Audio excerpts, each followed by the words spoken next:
Episode 3 की शुरुआत में हम रंजीत को देखते हैं जब रंजीत के हेड को ये बात पता चलती है कि रंजीत उनसे बिना पूछे सरब के केस को हैंडल कर रहा था। तो वो रंजीत को काफी सुनाते हैं और वो कहते हैं कि तुम उससे बिना परमिशन के कोई भी काम नहीं करोगे। फिर रात के समय रंजीत कार से अपने घर जा रहा होता है और वो काफी दुखी था क्योंकि रंजीत की वजह से रैंडी की जान गई थी। फिर रंजीत एक बार में जाकर ड्रिंक करने लगता है। तभी हम सरब को देखते हैं जो उसी बार में बैठा हुआ था। तभी वहाँ सरब रंजीत से आकर कहता है कि आपने मुझे पकड़ने का बहुत अच्छा प्लान बनाया था, पर अफसोस आपको मेरे खिलाफ सबूत नहीं मिल पाया। इस पर रंजीत कुछ भी बोल नहीं पाता। अब अगले दिन घर पर निम्मा अपनी मॉम को पहली बार अपनी कमाई देता है, जो देखकर उसकी मॉम बहुत खुश होती है। मगर निम्मा उन्हें ये नहीं बताता कि ये पैसा गलत कमाई से आया है। इसके बाद निम्मा और डीजे साथ में होते हैं, जहाँ डीजे निम्मा से कहता है कि हमारा रैप काफी पॉपुलर हो रहा है और ये म्यूजिक कंपनी ने हमारा गाना पब्लिश करने का वादा किया है। इस पर निम्मा भी काफी खुश हो जाता है। इतने में डीजे को निम्मा की जेब में गन दिखती है तो डीजे हैरान हो जाता है और कहता है कि अभी भी तुम्हारे पास वक्त है, तुम्हें रास्ता छोड़ देना चाहिए। लेकिन निम्मा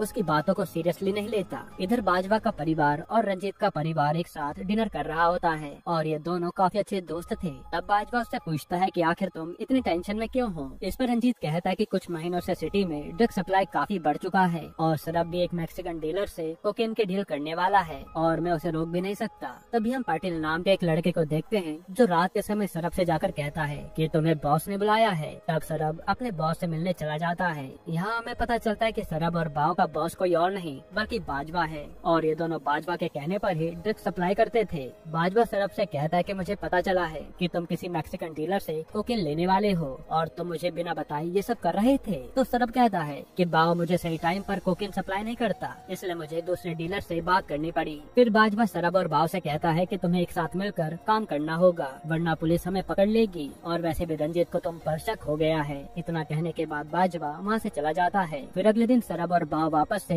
एक साथ कोकेन की डील करने लगते हैं। तब निम्मा को धीरे धीरे सारे कामों के बारे में पता चल गया था। अब एक दिन निम्मा और हरजीत अहमद नाम के एक आदमी को कोकेन देने जाते हैं और अहमद काफी समय से सरब का कस्टमर था, पर इस बार अहमद हरजीत और निम्मा से कहता है कि हमारे एरिया में कोकेन की डिमांड खत्म हो गई है, इसी वजह से मैं तुमसे कोकेन नहीं ले सकता। ये सुनकर निम्मा समझ जाता है कि अहमद उनसे झूठ कह रहा है और अहमद ने जरूर कोई नया डीलर पकड़ लिया होगा। तब निम्मा और हरजीत सच्चाई पता करने के लिए अहमद का पीछा करने लगते हैं और वो देखते हैं कि अहमद दूसरे डीलर से कोकेन लेकर बेच रहा है। ये देखकर वो दोनों अहमद को उठा लेते हैं। फिर रात के समय अहमद का बॉस बाव को जाकर सारी बात बताता है। इस पर बाव सरब को अपने पास बुलाता है तो सरब उसे कहता है कि अहमद ने हमें धोखा देने की कोशिश की है, इसलिए अब अहमद इस दुनिया में नहीं है और अगर हमसे कोई भी धोखा करेगा मैं उसे जिंदा नहीं छोड़ूंगा। फिर अगले दिन सरब, निम्मा और सभी लोग एक मार्केट में खड़े रहते हैं तो वहाँ सरब निम्मा को खुशी से एक कार गिफ्ट करता है। लेकिन जब निम्मा कार में बैठता है उसी समय अहमद के आदमी सरब के ऊपर हमला कर देते हैं और वहाँ फायरिंग शुरू हो जाती है। तभी वहाँ पुलिस भी आती है और सब लोग वहाँ से भागने लगते हैं। उसी समय निम्मा सरब को जैसे तैसे बचाकर वहाँ से भगा देता है, मगर पुलिस सरब की जगह पर निम्मा को अरेस्ट कर लेती है। यही एपिसोड 3 खत्म होता है।